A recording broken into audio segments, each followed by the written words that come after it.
हाँ जी, नमस्कार। मैं अनुपम त्रिपाठी। स्वागत है आप लोगों का मेरे YouTube चैनल FFAR इंडिया पे। आज के इस वीडियो में, जैसे थंबनेल में आपने देखा, हम लोग बात करेंगे दोस्तों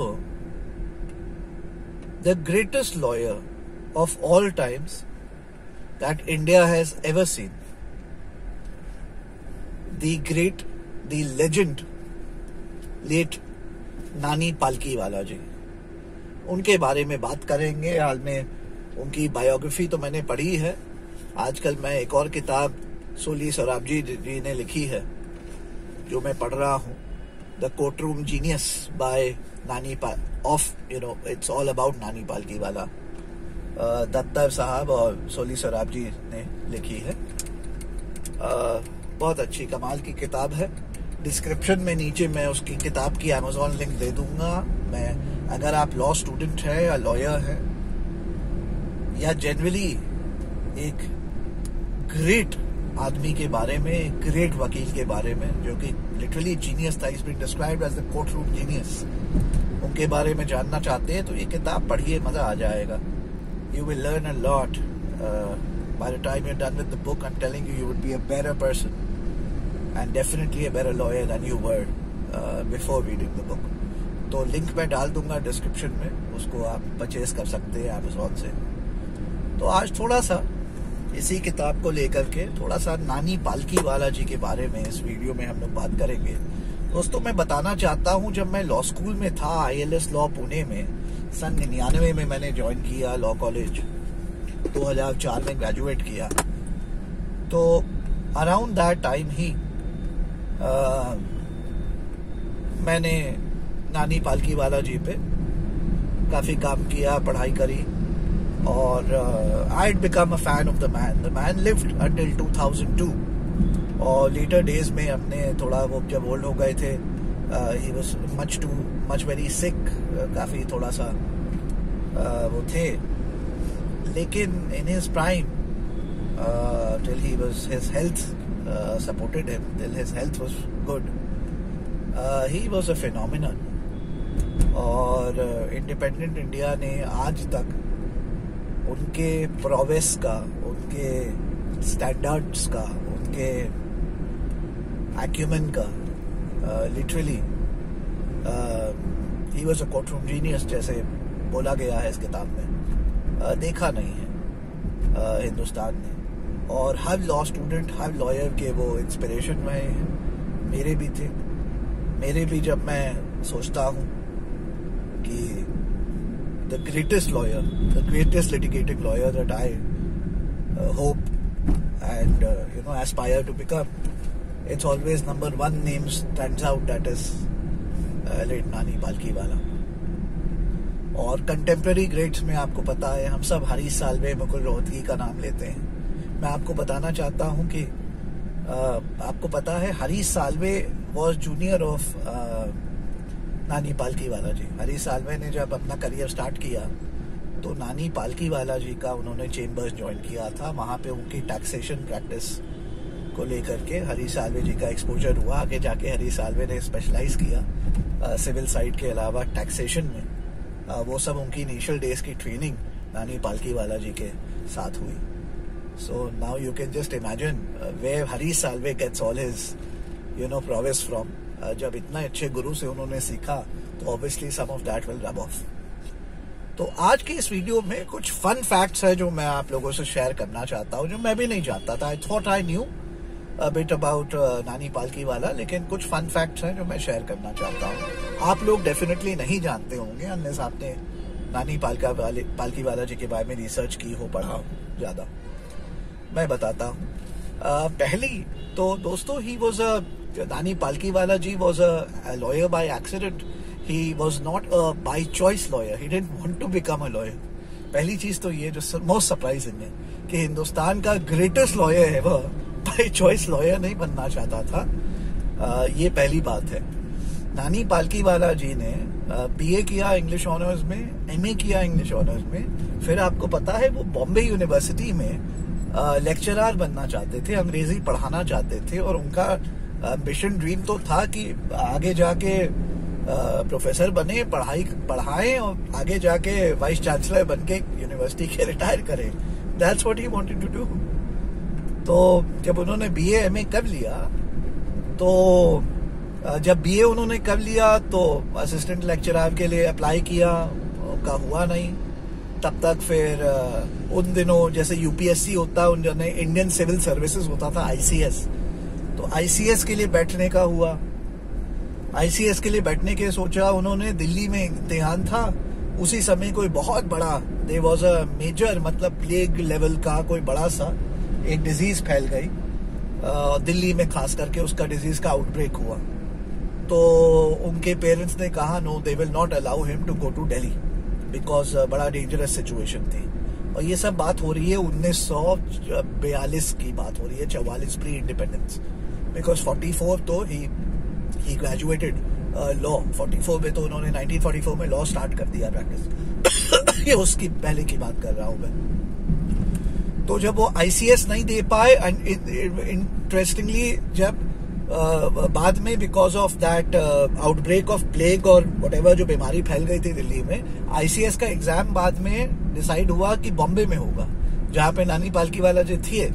लेकिन बाय दैट टाइम लेट हो गया था, वो अपना फॉर्म वगैरह नहीं भर पाए, तो वो आईसीएस भी नहीं दे पाए। वरना वो सोच रहे थे, उनके पेरेंट्स ने कहा आईसीएस दे दो, सिविल सर्विसेज ज्वाइन कर लो, उन्होंने कहा ठीक है, तो ये हो गया। तो देखिए कैसे लाइफ सब डिसाइड होती है चीजें, ये सब तो सब इट्स स्ट्रेंज थिंग्स हैपन। हाँ, तो वो देखिए आईसीएस नहीं दे पाए। फिर उन्होंने क्या किया कि चलो बीए हो गया, मास्टर्स कर लेता हूँ कि मुझे तो प्रोफेसर बनना है। तो एमए इन उन्होंने इंग्लिश ऑनर्स किया। उसके बाद जो MA in English honours complete किया, तो उन्होंने अप्लाई किया for the assistant lecturer's job. हाँ, और आपको पता है क्या हुआ? There was a lady he was competing with for the job. The lady had 2 years experience, he did not, and he was not selected. तो उन्होंने कहा मैं क्या करूं, एमए कर लिया था, लॉ में नहीं। फिर उन्होंने his father was always insisting, his father always used to say to him कि look, you are cut out for law, तुम डिबेटिंग अच्छी करते हो, you are cut out for law, हाँ, तुम्हारी आर्ग्यूमेंटेटिव स्किल्स अच्छी है। तो but he wasn't very serious about it। But जब असिस्टेंट लेक्चरर नहीं बने, जॉब नहीं उनको मिली, तो उन्होंने कहा चलो मैं लॉ कर लेता हूँ। उन्होंने गवर्नमेंट लॉ कॉलेज में फिर अपना एडमिशन ले लिया। ठीक है, अच्छा, अब इट्स सो हैपेंड कि अब जीएलसी कमाल का कॉलेज है। मेरे समय में जीएलसी बहुत प्रेस्टिजियस, आज भी प्रेस्टिजियस है, उस समय भी प्रेस्टिजियस होता था। जब जीएलसी उन्होंने ज्वाइन कर लिया, उन्होंने 1 साल अपने उसमें बिताए, तो आप लोगों को पता ही होगा, जिसने लॉ किया, अच्छे लॉ कॉलेज से, अच्छे लॉ स्कूल से लॉ किया, आप लोगों को पता होगा कि लॉ इतना इंटरेस्टिंग है कि इट कंज्यूम्स यू। एक बार 1 साल आप बिता लीजिए लॉ करते, 2 साल आप बिता लीजिए, तो आपको you fall in love with it, आपको अच्छा लगने लगता है, आपको मजा आने लगता है लॉ में। तो वही नानी पालकीवाला जी के साथ भी हुआ, धीरे धीरे developed interest for it, and the rest as they say is history. Graduated in 1944 from law. He joined Kanga and Company, who were his first employers. He joined the chambers of Mr. Kanga. उस समय वो advocate general होते थे मुंबई के, बॉम्बे के, महाराष्ट्र के। उनको join किया उन्होंने, उनके साथ काम किया, and with in the matter of just 2 years जो फिनोमिनल सक्सेस नानी पालकीवाला जी का था, वो यही था कि मैटर ऑफ 2 years उन्होंने he reached such heights that people started to offer him to brief cases, to engage him, just in a matter of 2 years. नानी पालकीवाला 1950 तक तो मतलब बेवली 6 साल के अंदर सुप्रीम कोर्ट आ चुके थे। सुप्रीम कोर्ट में केसेस वगैरह आर्ग्यू करना उन्होंने शुरू कर दिया था।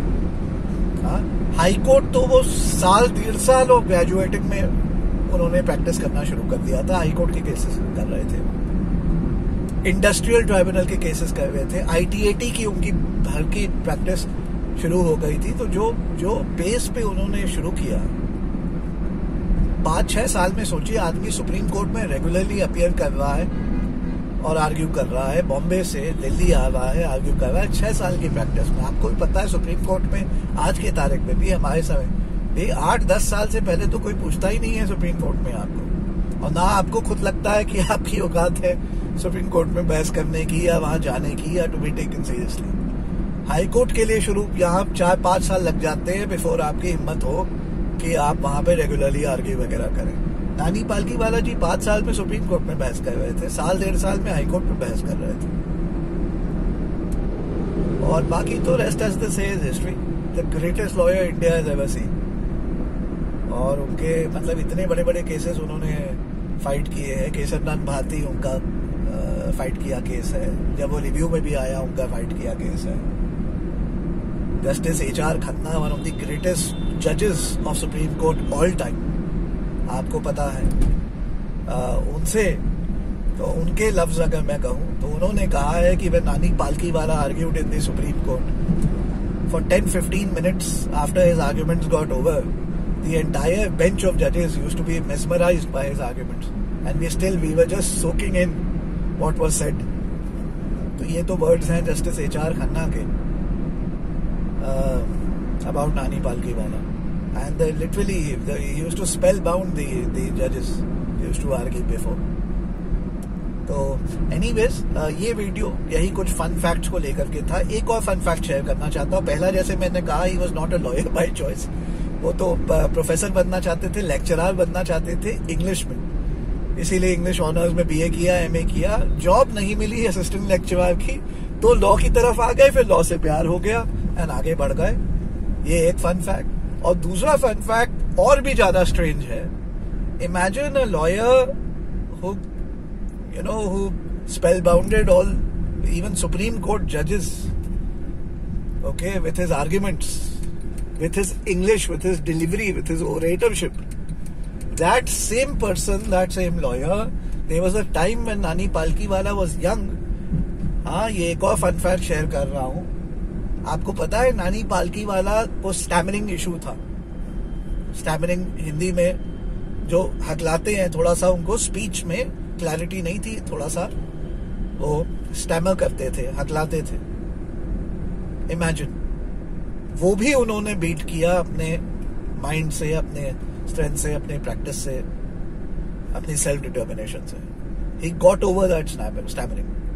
And imagine today, I mean, can you can't imagine the great नानी पालकीवाला, जो कि जब बहस कर रहे हो तो फूल बरस रहे हो और आप बस कान खोल के अपना सुन रहे हो वहां पे, व्हाट्स फॉलोइंग फ्रॉम हिम।